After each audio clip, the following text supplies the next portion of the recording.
and welcome to Small Town Big Business, a podcast about doing big business in small town rural America. We're so glad to have you with us. I'm Jennifer Olson, and I'm the Director of Business Development for the City of Marion.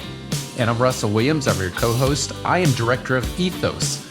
We're a small business incubator, co-working spaces. We do training and development for professionals here at downtown Marion, Illinois. In fact, you may hear some of the construction that is happening on Tower Square Plaza. That's exciting news for redevelopment, revitalization of our downtown. I want to thank you for joining us. I want to thank our sponsors for supporting the Small Town Big Business podcast. So a shout out to Arcadia Wealth Group, Black Diamond Harley-Davidson and RV, Fowler Heating and Cooling, the Swinford Media Group, the Watermark Auto Group Foundation, and also Banterra Bank and Southern Illinois Now. We're so glad that you found us. We are on all of your favorite podcast apps, Apple, Spotify, Podbean, you name it, we are there. And if you just can't resist seeing the video version, we are also on YouTube. So if you're a one-time drop-in, make sure that you hit the subscribe button so you don't miss a single episode. And if you haven't been with us to the beginning, do yourself a favor and go back and start from the beginning with your listening. If you like what we're doing, share our podcast with somebody who would like the content. And if you really want to give us a boost, please give us a 5-star rating and give us a review, and that will just help us grow audience. Jennifer, who's our guest today? Today we have Brandy Renshaw. Hi, I am a business owner in Anna, Illinois, and I'm also a third-generation farmer in Alexander County. My boutique is Farmer's Daughter Boutique, of course. And then we also have the Casper House in Anna. We just had our grand opening. It is a host to 9 businesses, and coming soon an Airbnb. Well, I say soon, probably not soon, probably. But it depends on what hoops we have to jump through. So hopefully an Airbnb soon. And then we plan to open a mercantile within the next year as well. So just a couple things to start off with. Just a couple things. And I can honestly say none of it was planned. I opened my boutique in 2015, originally in Olive Branch in my hometown. My husband is a heavy equipment operator, and we had a call to come look at this house. They wanted to tear it down, and they wanted the lot. So we did, and I fell in love with the house, but I love everything historical. I want to preserve the world. And so when we went to look at this house, I just couldn't bear the thought of them tearing it down. So I asked if they would sell it to me, and they did. And so I just wanted to basically flip it. And that was even before like flipping was kind of a thing. You know, I knew my vision for this house and how beautiful it could be. So that was my plan, just to buy it and make that happen, because it looked awful. So we did that, but in doing that, we found out that it was my great aunt that had built the house, she and her husband. So, and then of course I put all my hard work and love and sweat and tears into it, and then I had a hard time parting with it. So at that point, I was like, what can I do with this house that I can just keep it and it can pay for itself? So my off season in the winter, I thought, well, I'll just open a little store, a little boutique here in town. We didn't really have a lot to offer. We had one grocery store in Olive Branch, so that was it. So I did that. I researched boutiques. I can't say that that was a passion of mine to own a boutique. I rarely wore anything that wasn't just covered in grease and dirt. I mean, I didn't have nice clothes because there was no point. You know, I had like 3 outfits in my closet probably that I could wear out, you know, when I wasn't in the field. So, but I feel like just that feminine side to equal out that masculine side that I always kind of had to carry was a great thing for me. So, and I think just designing and being creative kind of is anyway. So, so I opened it, and it was a huge success. That's awesome. We outgrew that store, that house, and at that point, it was like, well, I need to grow, or just be done, because it was you're kind of in a point there where I couldn't manage it, but it wasn't big enough there for me to cover the cost to keep it running. So I had to grow in order to keep it running. So I actually, at that time, I moved to Anna, my store to Anna. Okay. So that's kind of where Anna first was my landing place. I'm not from Anna, but moved to Anna. It thrived in Anna. We did great, but I just couldn't keep up with it, and farming and kids, and so it was a lot. And so we didn't own the building at that time, and whenever our contract came up, we just didn't renew. So I moved into the little market there. At that time, it was called This and That, and I was there for a few years, and then just kind of faded out. Went into other things. So when I moved to Anna, we had a home fire we completely lost our home.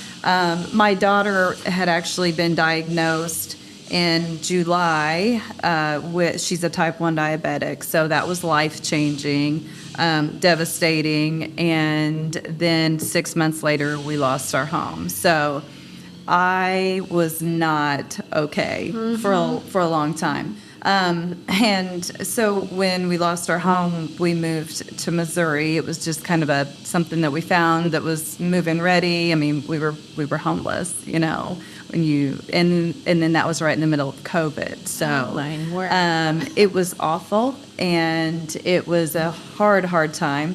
And I think that just the devastation kind of came with us when we moved to that house, because it wasn't home. We were still sad, and everything was just awful.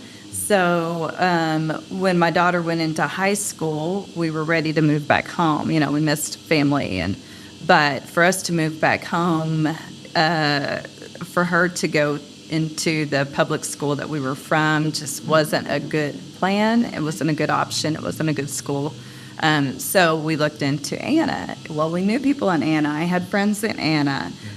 So that's why we located back to Anna. And a lot of people, when she was diagnosed, that I had met through my boutique, had reached out to me. And so, just that I just feel like the whole reason for me to ever be in Anna was for those people to be my support when this happened, So, so we went back, and it felt like home to us, and she loves the school, and that was a new beginning for us. So we had a whole new beginning. We were kind of outside of town. We lived out in the country again, and because I still can't drive down our driveway where we lost our home. We still have the property. It's just, we raised our kids there. We lived there for 12 years, just remodeled our home, and it's still devastating. But I'm hoping one day that we'll be able to move back. Like, that's our plan anyway. So,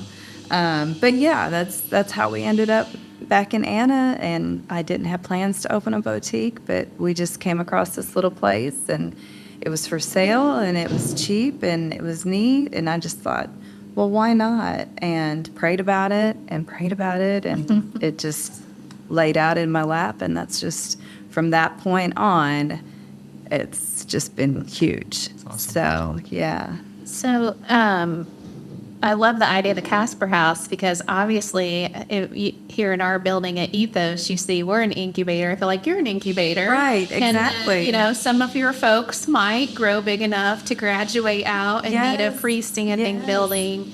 So do you still have Farmer's Daughter is its own separate building and Casper House Yes. are two different things? Yes. Okay. So my boutique is still on Main Street, and then the Casper House is it's not on. It is still on Main Street, but it's not right in the business row. Okay. It's down by the post office, but it is a beautiful mid 1800s home that we have. My husband and I have remodeled. We've done all the renovations ourselves. We did have to hire in the plaster work because we had no clue. But everything else, and really it wasn't a lot because the building itself is just, it was in great shape. It just needed new life, and there are 8 people that are thriving from it. So our grand opening was huge, and it's wonderful. But like you said, they're going to graduate into a bigger spot, and that makes me so sad because I have just amazing women in there, and it's all women-owned businesses in the Casper House. And yeah, it's just a phenomenal group of women, just brilliant, beautiful women. But, I felt you mentioned praying, and I think everything happens for a reason. And when they graduate out into their own freestanding, bigger space, there's somebody who's going to need that. Oh, absolutely. That starter space. Yeah, and it's affordable. We have a lady in that she's a nurse practitioner. It's her side job. She does Botox, and she's going to be doing fillers. She may stay forever because it's a small little 10 by 10 space. She probably doesn't need more than that. We have a lady that's doing, she's a makeup artist, and she may stay, those are kind of my two that'll probably not need a lot more, that little space. It's inexpensive. It's perfect for them. They don't have to do it out of their house. We have a spray tan lady in there, kind of the same. We have a photographer that has a little 10 by 10 room. And then we have 2 retail businesses. And I selfishly don't want them to outgrow me because I love them so much. That's the tough part of being a business incubator. I hope that they do. I hope that they do outgrow me. But where did you get the idea of turning this space into a place where people can start a business, grow a business? Actually, there's one business in Cape, and it is called the Indie House. Okay. Her name, the owner of that, is Lori Everett. She also has Annie Lori's. I've been shopping with her for years. She is just a phenomenal human. And so that's where I first saw an old house being turned into little businesses, and it was so cute, and I just loved it. We actually live right down the road from the Casper House, and again, I kept driving by it, and I thought, oh man, I wish somebody would turn that into something. It's falling down around the outside of it, and I had no idea it was going to be me. But when we remodeled our boutique, we caught some attention. And the people that were handling that estate actually came to us and asked if we would be interested in buying it. And that's how that happened. It wasn't anything that we went after, but and God laid that right in our path because I was meant to meet those amazing women. And man, what a huge role they play in my life right now.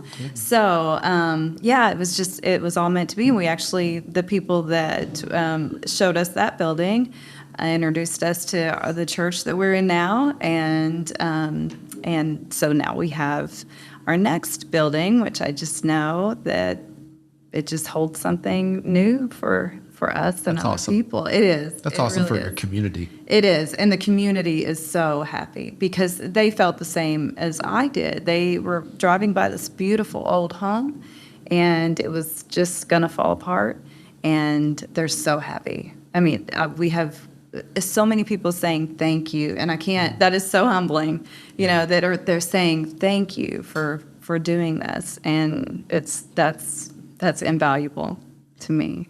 Well, and I mean, you have a very good champion down there in Miss Dory Bigler. Love her to death. Oh, yes.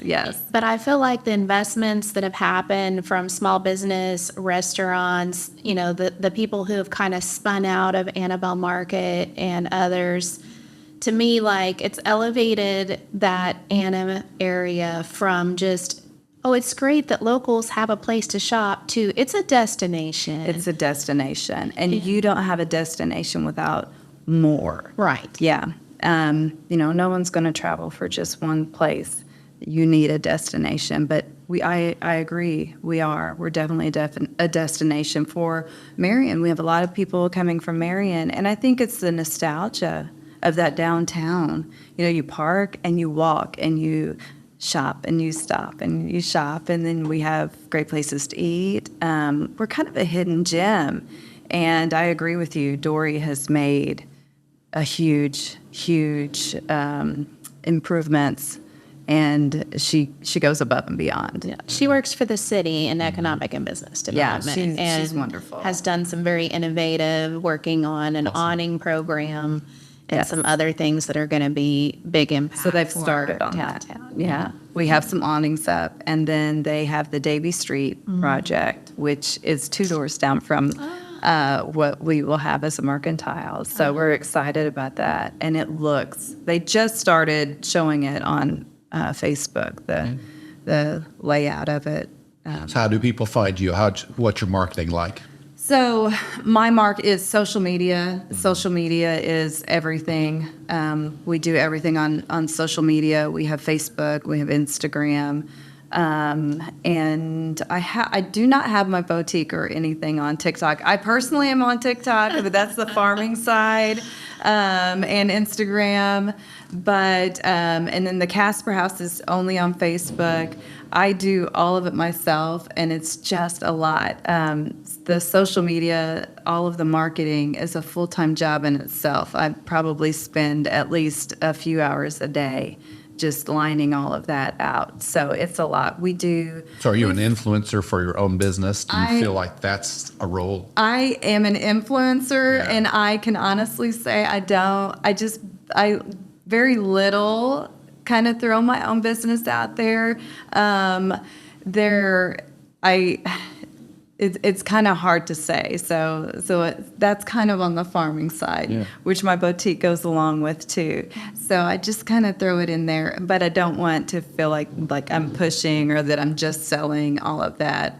I feel like I do promote the Casper House more so than myself because I'm promoting all of those women. I have a fairly big following on my page, so that kind of keeps itself going. But so we're working on the Casper House and getting all of those girls, their pages bigger and out there, and so that people know the hours. That's kind of a hard thing. They all have different hours, and they're all by appointment. So I think people are confused about how that works. Yes, we have this house that's full of businesses, but not everyone has the same hours. So that's kind of a new thing that everyone's learning. But then we have food trucks, and we have people setting up in the parking lot Tuesday, and I believe the other one will be Friday. So Taco Jim's he's there every Tuesday. We have Taco Tuesday at the Casper House. So that's a pretty big thing that draws in people. That is cool. Yeah. But social media is huge. We've done some commercials on KFES, Fox. So that's another thing. I don't feel like that's as big as social media, though. Yeah. Social media is key. So I'm a farmer's daughter. I'm not carrying it forward. Fortunately, my brother and his wife and their twin daughters are taking on our family farm. But it feels like it's harder to get young people to enter it or to stay in it. So I'm very intrigued by your social media talking about farming. How did that get started, or just? I mean, it was just me on a tractor. I would show clips of just me working, and it kind of blew up. So on TikTok, I think I'm at 89. Wow. I just started Instagram. That was kind of a new thing for me to learn. You just kind of get set in your ways. Sure, yeah. And I mean, I'm 44, so all of this is not Like it's just, it's learning for me. So my kids are just so savvy at it. But that's just kind of where it started, and it just stuck. And of course, my dad's on there, my husband, and all of us together. And then I just started my Instagram. It was, I believe, February, and I'm at 15, almost 15 there. So I don't know. I don't know what it is. I mean, I guess just, I do drive very heavy equipment, so bigger than, I would say most women that you see in farming are probably auger wagon and smaller things. I've actually been driving a semi since I was 13, so by myself to the grain elevator.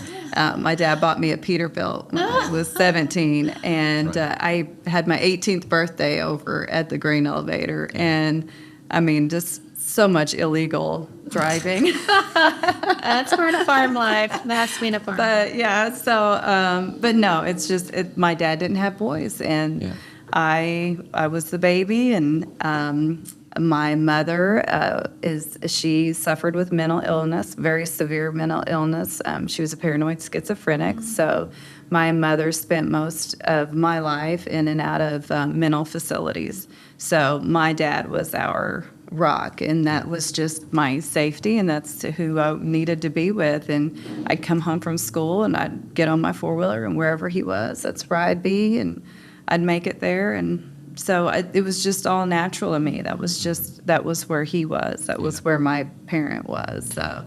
Does farming in Alexander County, does it go back multiple generations for you, or did your father start this? So my grandfather, so I am the third.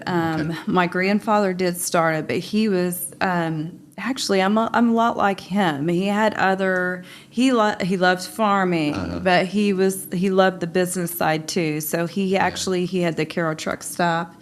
He had a few John Deere implement dealerships. He had one in Ware, and so he had one in Kentucky. I believe it was Keble, Kentucky. I was really young. I don't remember them at all. But he had a lot of business in him. But he built everything. He was poor, and he was a very, very smart man. So what did you learn from him as far as entrepreneurship? What did I learn from him? To be honest. And I'm not saying that because he was an honest man. I'm saying that because he was a little under the table. But I guess I shouldn't say that for my dad. I feel like my dad and I, that stuff comes back to bite you. So we learned that. But no, I loved him, but he was fun. He was just. Sounds like a character. He was a character.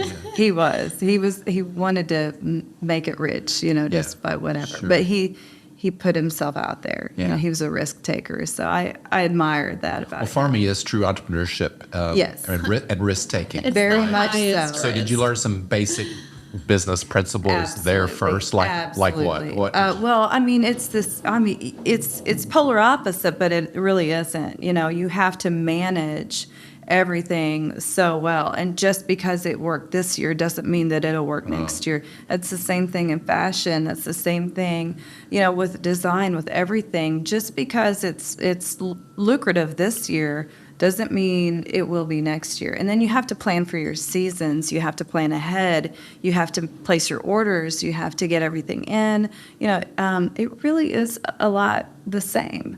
So now I will say, with farming, you do gamble a lot more than you do in business. Once you put your crop out there, that's in God's hands. And, in business, it's like, well, I can kind of hold on to this and we'll just kind of see. Or, you can always kind of make your money back. You can always seem to sell it. But, that is the difference in farming. It's a lot more gambling. Yeah. And I'm not so much a gambling person. I like to have. So that's the biggest struggle with me is just trying to manage the market. When do you sell these beans, and will it be $1 more next week, tomorrow? Yes. Will it be $5 less? Well, but you say that, but I feel like, retail, you can cultivate and you can tend and you can do all the things, and you could have a pandemic. Absolutely. You can still have, Absolutely. there's a lot of expenses that are beyond your control, whether that's Yeah. employees, utilities, insurance, all of these things. So, I mean, I think it takes a hardy person to do either. It's definitely the same. Yeah, it has a lot of the same. But no, you're right. Just because you have a good week or month doesn't mean that that's going to be that way for the rest of the year. Last year was great. This year has been not so great. Mm-hmm. People have slowed down. It's also an election year. Mm-hmm. So that's a big thing. Hopefully it'll pick back up next year. But, we have a lot of local business. But like you said earlier, we are growing, and we have to have that to bring other people in, because we can't rely on just local, even though they're our backbone. Our local customers, our regular customers are what keeps our doors open. They're not making us a profit. Mm-hmm. So we rely on all of the outside, the tourism, and people coming for a day trip, but people coming from other cities to come to us. So that's really the goal that we want. I mean, all businesses want it. Yeah. So. How do you balance that farm time, which seems to be more isolation to me? You're out there in the truck in the field. You're not relating. You may be taking videos, but you're not relating it necessarily. And that time, you're very community connected, right? Yes. So how do you balance the two? How do you see yourself in those two fields? Actually, it's a great balance, because it's so peaceful to be in my tractor now. My phone never stops. But I will say my phone died one day. I didn't have a charger with me, and I was just out in my tractor. And for that 2 hours, it was like, was so peaceful. But as soon as my phone came back on, I had 100 things that I had to. But no, I think that I like that. I love just the solitude, and I love being in both roles. I do feel like it's a balance. It is a balance. I get to spend time with all of these customers, and I get to, and that's usually in the winter. Like right now, I'm fully staffed, so I'm not even at my store because I have to be in the field. So, like this week, I'm rained out. So I started getting things done at the Casper House. But I have amazing employees, and they have my boutique covered for me until usually around November, when we're wrapping everything up. So November, December, over the winter, it's my busy season. That fourth quarter is the busy season in my boutique. So that kind of balances out, because that's my slow time on the farm. And that was, so that's good for me to be there during the busiest season. So, so the other ladies help me tremendously. Are you doing any online or like off-site events at this point? Events as far as? Well, like when we have Magpie markets here, there's some boutiques that come to that. So I was just thinking sort of that, festival, I guess. Gotcha. Atmosphere. I do not. Okay. I do not pack anything out of my store anywhere else. It's tough work. I just don't even entertain that. Yeah. I do permanent jewelry, and I have considered taking that out of the store. I do that in my store, but right now it's all just appointment only, of course. Sure. But we do events downtown, so we all the businesses in town, we'll do an event. Like Friday is Cinco de Mama, and that's our little event downtown. And all the businesses stay open from 4 to 8. I wasn't real sure if I could do this Friday or not. I didn't know where I would be and if the girls could cover for me. So I wasn't real sure I would be able to pull this one off, but I think we're going to be able to. So that is a really fun thing, and people like to come, and then we do a little sip and shop. So I'll have Starview wine at my place, and you'll get to try some of that, and then they get to go on down the street. I think a lot of people are having margaritas, so or little fun drinks, and usually some sales or just some incentive to come. So we try to do one at least every quarter, if not more. So that'll be this month, and then June we have 2 things in June. We have Annabelle Festival, and then we are also going to do another downtown event sometime in June. So the boutiques are really good about all coming together and doing that, and not just the boutiques, even the restaurants and the coffee shops even stays open, that night too. So it's just neat. It's really neat. Well, that's so smart too, because then, instead of all the work to go off-site, you are creating the event. And I do think sometimes, I don't know if it's that people go on Facebook and they mark interested or going, but I think they almost need that event as an introduction. And once you get them in your store and across the threshold, they'll be back and they'll tell people. But it's like those events, I think, especially when they can go multiple places, that's just so smart. And people working that can actually make it on a Friday night. We have so many people. We close at 4, and a lot of people don't get off work until 4, so that gives them an option that they can come, Friday evening if they can't make it on Saturdays too sometimes. So that's been pretty big. That's great. Do you do online sales, or have you thought about that? I do online sales. I can't say that I do many. It's not really something that has been, I've probably only had about 10 online sales at all. So, I don't promote it that much. That's just a whole other thing to have to stay on top of. Yeah. So that's, I don't do well there. I think a lot of people do, but I haven't really pushed that either. So, you kind of have to stay on top of that. If you sell one thing online, you have to pull it out of the store too. So that's kind of, without me being there all the time and being on top of that, that's kind of hard. Are there any resources or tools that you really kind of do your businesses without people that you tap into, or resources that you tap into? I would say without the city work, they work with us and do everything that they can to help us out. Again, social media, just utilizing all the tools, like what you offer, just classes and, continuing education on everything, just anything and everything that I can learn. Improve on yourself. Knowledge, just any little podcasts about how to market, even just all of those are valuable tools. That's good. Yeah. So everybody in their entrepreneurial life has things they love and things they hate, be it accounting or marketing. So what's your favorite and what's your least favorite? Yes, the accounting, definitely. Hands down. You may want to cut this out, but I'm just saying at this point, I'm just trying to stay out of prison this year. If I just stay out of prison with my taxes.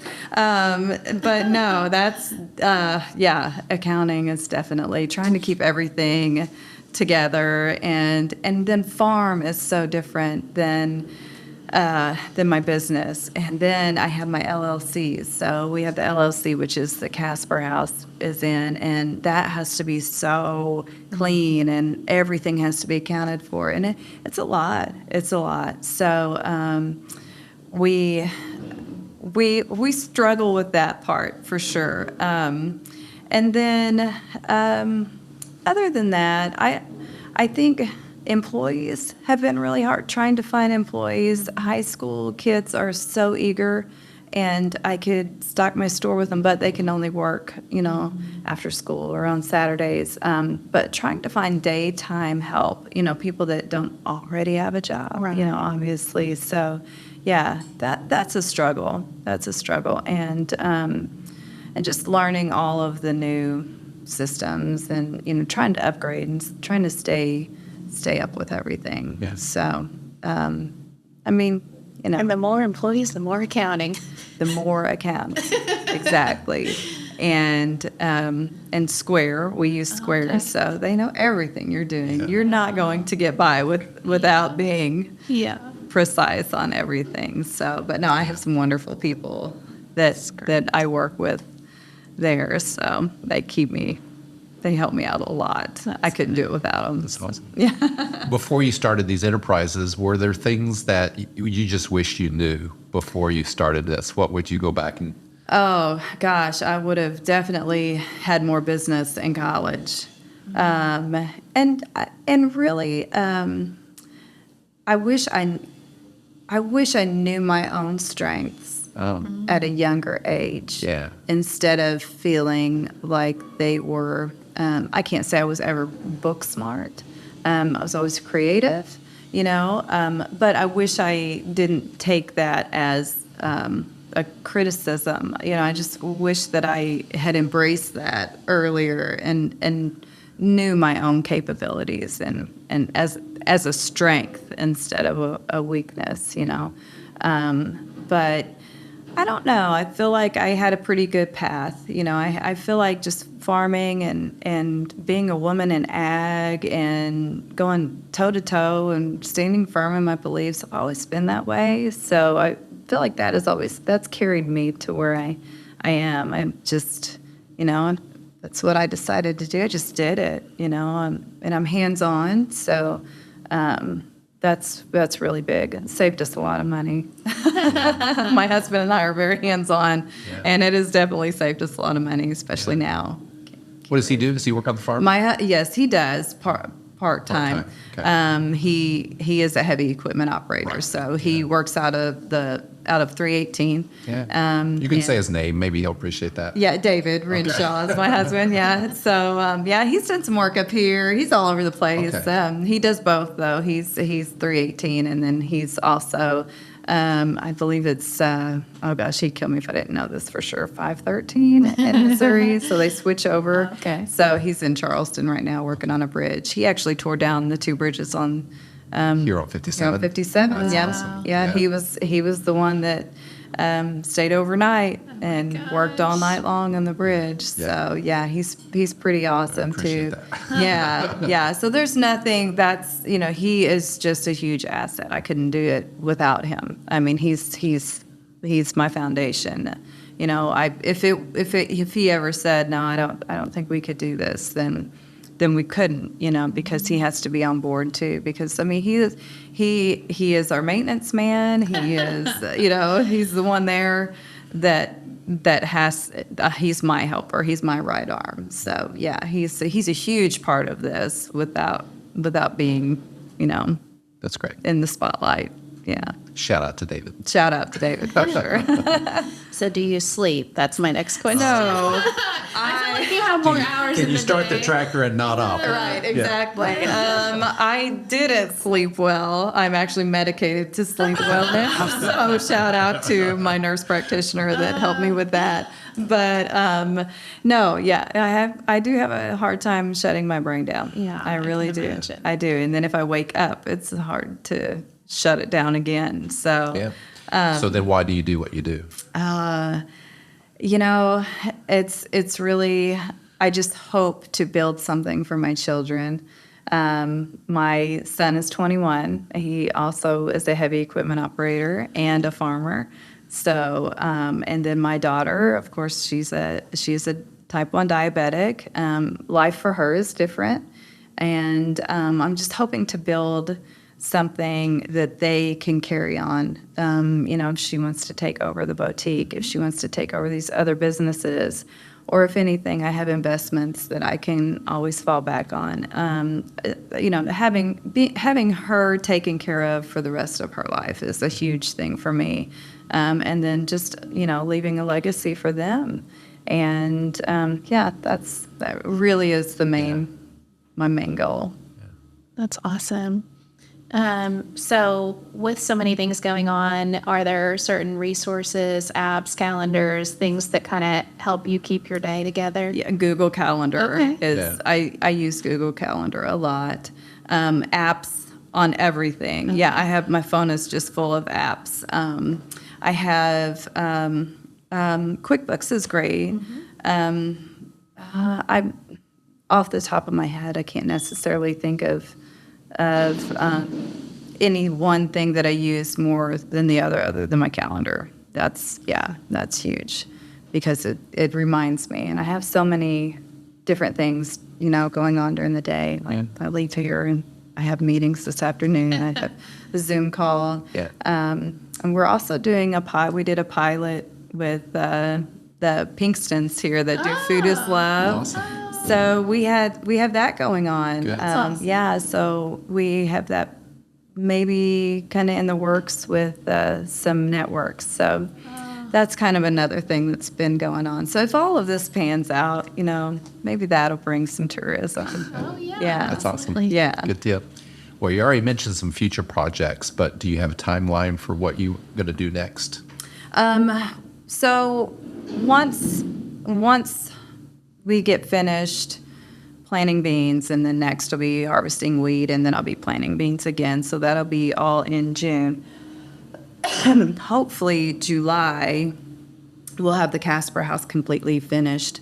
As far as I'm painting everything on the outside myself. So that takes my husband and I both, because he has to lift me up. We have the forklift up there for me to do everything on the second floor. So we're hoping to finish that completely in July. And then once we get that finished, then we'll go to the mercantile. Our plan on that is building that into its potential, kind of like the Casper House. And then we may keep it, and we may sell it. So it just depends on our time, what we have. And then it also depends on what happens with our pilot and everything, where that goes as far as what kind of extra we have to have, what extra we have to do, drama and all those things. Yeah. All the things that sell. All the things that sell, right? Yeah. I guess it depends on where it goes. Yeah. So, yeah. Yeah. So I know you made all kinds of great notes. I want to make sure we don't leave anything on the table. I think I remembered everything. I'm actually pretty proud of myself. Yeah. Once I start talking, obviously you can tell I'm a talker, so I don't once I start, I don't shut up. Yeah, I feel like that's everything. I do think I covered everything. So how would people find you or your businesses? Online, we have Facebook, Instagram. Those are our two biggest as far as my boutique. And then the Casper House is Facebook only. And we have Google Business, so you can just Google us. Google's everything. So, everybody can Google the Casper House, and then from the Casper House, you can find all of the other businesses. We do not have the mercantile out yet, but that's because that's just would be pointless. Sure. As far as my farming, that is TikTok and Instagram. So it is the farmer's daughter, so ill. So, and I think actually on Instagram, it's just the farmer's daughter _IL. So. That's the farming side. So yeah, Which is needed. We need that inspiration. We Yes. got to keep these farms Yes. going. Yeah. Yes, and just really just women in ag. My dad has always said, I was the best hired hand he ever had, which, because I was easy on equipment. I wasn't rough, and he always said, there's just something about women, but it is hard. There's a reason we don't see more women in ag. It's hard raising a family. I had my kids in car seats, and I had, we had bottles and we had water bottles. It was very hard, and it was a bigger struggle. Of course, I've been doing it for 30 years.